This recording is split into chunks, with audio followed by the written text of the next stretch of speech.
Washington ও দিল্লির মধ্যে শুল্ক আলোচনা নিয়ে ইতিবাচক মনোভাব দেখিয়েছেন মার্কিন প্রেসিডেন্ট ডোনাল্ড ট্রাম্প। বলেছেন, ভারতের প্রধানমন্ত্রী নরেন্দ্র মোদী অত্যন্ত বুদ্ধিমান ও স্মার্ট ব্যক্তি। তবে ভারতের ওপর থেকে শুল্ক কমাতে খুব একটা আগ্রহী নন ট্রাম্প। অন্তত তার সাম্প্রতিক বক্তব্যে সেটাই স্পষ্ট হয়েছে। ভারতীয় সংবাদ মাধ্যম দ্য হিন্দুর প্রতিবেদন অনুযায়ী স্থানীয় সময় ২৮ মার্চ নিউ জার্সির ফেডারেল অ্যাটর্নির শপথ গ্রহণ অনুষ্ঠানে সাংবাদিকদের প্রশ্নের উত্তর দেন প্রেসিডেন্ট ট্রাম্প। সেখানে মোদির প্রশংসা করে তাকে অত্যন্ত বুদ্ধিমান ও অতি ঘনিষ্ঠ বন্ধু বলে উল্লেখ করে ট্রাম্প বলেন, সম্প্রতি প্রধানমন্ত্রী মোদি এখানে এসেছিলেন এবং আমরা সবসময়ই খুব ভালো বন্ধু। কিন্তু বিশ্বের অন্যতম সর্বোচ্চ শুল্ক আরোপকারী দেশ ভারত।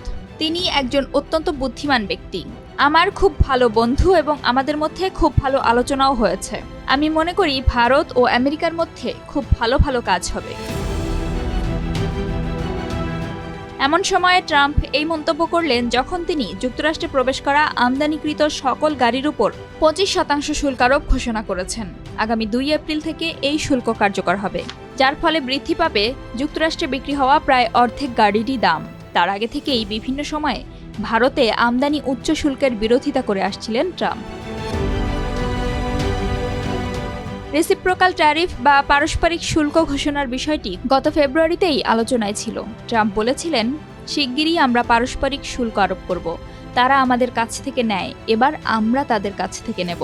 ভারত বা চীনের মতো কোনো দেশ বা কোম্পানি যা নেয়, আমরা পারস্পরিক ন্যায্যতা নিশ্চিত করতে চাই। গত ফেব্রুয়ারিতে ভারতের প্রধানমন্ত্রী মোদি ওয়াশিংটন ডিসি সফর করেন এবং ট্রাম্পের সঙ্গে দ্বিপক্ষীয় আলোচনা করেন। দ্বিতীয় মেয়াদে মার্কিন প্রেসিডেন্ট হিসেবে ট্রাম্প শপথ নেওয়ার 1 মাসেরও কম সময়ের মধ্যে এই সফর অনুষ্ঠিত হয়। মোদির সফরকালে ভারত ও যুক্তরাষ্ট্র দুই দেশই ন্যায্য জাতীয় নিরাপত্তা ও কর্মসংস্থান নিশ্চিত করে এমন প্রবৃদ্ধিকে উৎসাহিত করতে দ্বিপক্ষীয় বাণিজ্য সম্পর্ক গভীর করার অঙ্গীকার করে। মোদি ও ট্রাম্প মিশন 500 নামে একটি নতুন দ্বিপক্ষীয় বাণিজ্য লক্ষ্য নির্ধারণ করেন, যার আওতায় 2030 সালের মধ্যে মোট দ্বিমুখী পণ্য ও পরিষেবা বাণিজ্যের পরিমাণের লক্ষ্যমাত্রা ঠিক করা হয়েছে $500 বিলিয়ন।